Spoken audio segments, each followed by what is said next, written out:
Honorable Shri Balmiki Prasad Singh, Dr. Varsha Das, Shri Manoj Krishnan, Anita Chand, Kiran Babal, other members of Asian Literary Society, dignitaries, students, participants, and to all viewers, I wish a very good evening, and I welcome all of you to Jashn-E-Azadi, India Independence 2020 celebrations. We begin our 3-day celebration to mark the completion of 73 years of independence of India, and I congratulate all of you and my countrymen. We are privileged to have with us Honorable Balmiki Prasad Singh, former Governor of Sikkim and Home Secretary, Government of India, who will deliver the opening address and commence the 3-day celebrations. Before I invite him, briefly I will introduce him to you, though of course he needs no introduction. Honorable Sri Balmiki Prasad Singh was former Governor of Sikkim and Home Secretary, Government of Republic of India. He is a distinguished scholar, thinker, and public servant. He was appointed to the Indian Administrative Service in 1964 and served as an IS officer for 38 years between 1964 and 2002. As an administration over the past 5 years, he has held important positions within the state of Assam, as well as in the government of India and also in international organizations. As cultural secretary, he had organized the Golden Jubilee celebration of India's independence at the global level. As Home Secretary, he set up National Coordination Center for dealing with national problems. He was as a governor of Sikkim during 2008 to 13. In his 5-year term, he was extremely successful and he contributed immensely to the process of acceleration of peace and harmony between democracy, culture, and administration. His outstanding books include The Problem of Change, a study of Northeast India, India's culture, the state, the arts and beyond, Bahuda and Post-1911 World, the 21st Century Geopolitics, Democracy and Peace makes special mention. He is well known as an author of Bahuda Approach, which outlines the path towards harmonious world as against clash of civilizations. He is currently working on the promotion of peace, science, culture, and democracy through his association with several organizations by his writing and speech. Welcome, sir. Thank you. Thank you, Mandira ji. And I take this opportunity to say that I am very, very happy to join the 3-day celebrations of India's independence organized by Asian Literary Society. And I'm grateful to be in the company of Manoj Krishnan, Dr. Varsha Das, and you, Mandira ji. I must say that it is appropriate for the Asian Literary Society to organize this conference for a variety of reasons. One is that, like India, a number of Asian countries got independence little earlier or little later than India from the colonial rule. Indonesia in 1949, Malaysia in 1957, Singapore in 1959. In case of India, it is very significant that we had the colonial rule primarily of the British, but also of the French, and in some parts in Bengal and also in Pondicherry, and also of Portugal in Goa. All these revolutions that took place concerning freedom was largely started in India under the leadership of Mahatma Gandhi. And this influenced the course of events in other Asian countries. The other Asian countries too had outstanding leaders. And my thoughts, I find that the first person who did all this and articulated was Shri Bal Gangadhar Tilak, who said, Swaraj is my birthright and I shall have it. And it was he who wrote, he was a great scholar himself, a literary figure, who wrote Gita Rahasya in Mandala jail in 1915. Here is the person whom, while Gandhi described him as the maker of modern India, the British decided to call him as the father of the unrest in India. And we had this function on 1st of August, because 1st of August 2020 marks 100 years of the passing away of the great leader Bal Gangadhar Tilak. Then something very significant happened, was on 5th August, when the foundation stone for the Ram temple was laid. And I was reminded of my first book called, this is the book, Threads Woven, Ideals, Principles and Administration. In the first chapter of the book, the first essay itself is on political ideals of Sant Tulsidas. And Gandhiji was greatly influenced by Sant Tulsidas, and his songs were based on that, and he always called himself as a devotee of Lord Ram's concept of Ram Rajya, and also a devotee of the Ramcharitmanas. In my analysis on the ideals of Ram Rajya, I found two things which are very relevant, which people normally don't emphasize. One was that, there was a concept of heaven and hell in almost every religious or spiritual discourse.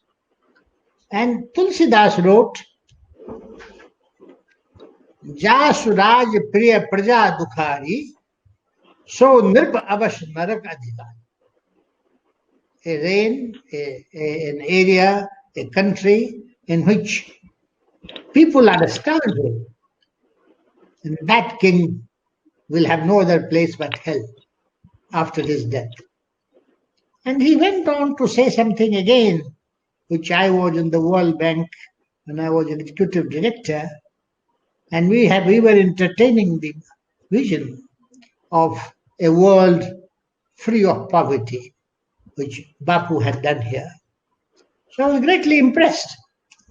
And then I found that Tulsidas had put it as a condition of a good governance.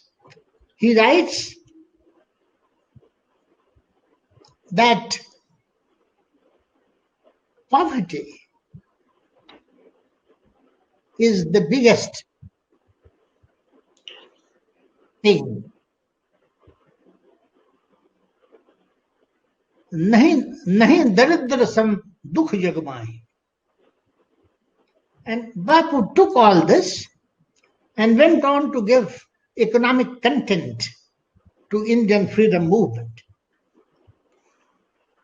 And I looked at my book, which I showed you, on 5th August. I thought, let me reread it, because I had written, this book was published in 1975, Barshaji. So I reread it. This is the book which had drawn attention, and one scholar had compared Ram Rajya with Confucius theory, another with the Greek state. In all those articles, which again, another literary figure who is associated with you. H.K. Call used to give me those articles wherever you see reference of Ram Rajya or something. I had told him. Again, the third thing happened, and this is also related to me and related to every countryman, and that was on 9th August, when we celebrated the Quit India movement. There, one significant thing relating to the concept of freedom took place. When people went to Bapu, what are your orders? He said, no orders. You are free. Once you have decided to be free, you are a free man. You decide your course of action. It was something like, reminded me of Buddha. Appa Dipo Bhavo. Now you be a lamp unto yourself. Now, I must mention, which is again very significant, with which Barsaji is actively associated. We are celebrating 150 years of Mahatma Gandhi. And this is a celebration which is not only pan-Asian in character, but it is also pan-global in character. And when we celebrate this 3-day celebration, you will find repeated references to the Mahatma. Now my message is this much only for the Asian Literary Society, but I'm taking this dialogue further into the realm of making a few more points. First is this Asian Literary Society is aware, I know, but it has to further sensitize the fact that the freedom movement is starting from Bankim Chandra Chatterjee down below to other literary figures, not only got influenced by leaders, political leaders, but also influenced them. Another big thing I found in my research was that a large number of them were great literary figures themselves. So literature influenced them, and they got influenced by literature, and at the same time, they influenced literature. I thought I must mention to you that there was a literary movement, and that literary movement took place in different parts of India, and in the east, in the center, in the south. I am reminded of 3 great personalities: Rabindranath Tagore, in the east, of course, Kazi Nazrul Islam, and many others. Subramanya Bharati in the south, and Muhammad Iqbal and others in the center. So these writers and poets like Tagore, Subramanya Bharati, Jose Mahilabadi, Muhammad Iqbal, Bankim Chandra Chatterjee, Muhammad Ali Jauhar, Kazi Nazrul Islam, make the people aware of the value of freedom. And that value is of immense nature. And what happened, Bapu, in fact, this is a story that I gathered in public conversation from my visits to Champaran, that Bapu told Ba to go around with her group of 3 other women and they found that they don't have enough clothes. And that is how Charkha movement started, because economic content was given. And then women leaders started coming in different parts of India. And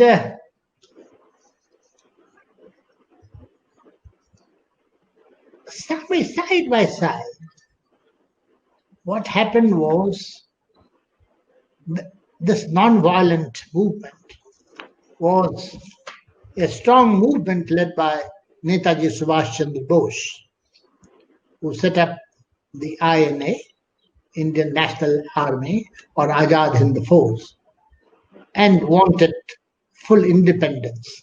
He thought non-violence alone will not help. I was looking closely at Bapu's faith in non-violence. I found in my research, and also talking to common people, that Bapu had realized that it will be difficult to militarily defeat the colonial powers because of the technological backwardness that we had. And by the time of 30s and 40s, we were virtually looted. Our resources had exhausted. And therefore, he said, this is the way.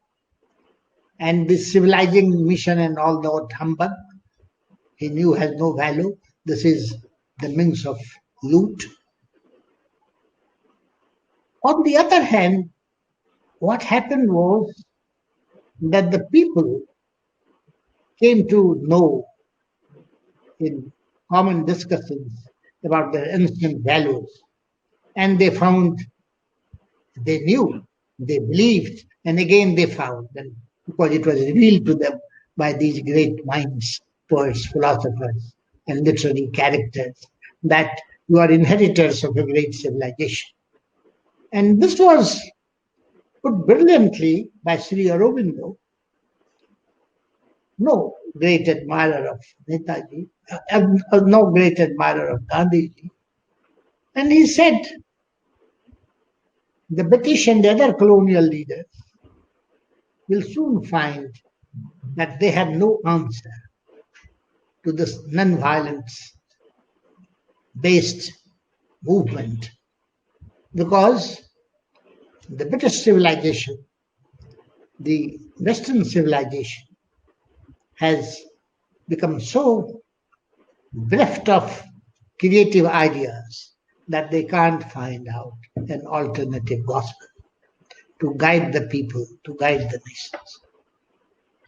So this is the time to not only celebrate our own freedom movement, not only to celebrate the freedom movement of other Asian countries, but also to celebrate those literary giants, the poets, the painters, the philosophers, the teachers, and those small people who composed local songs to popularize the concept of freedom.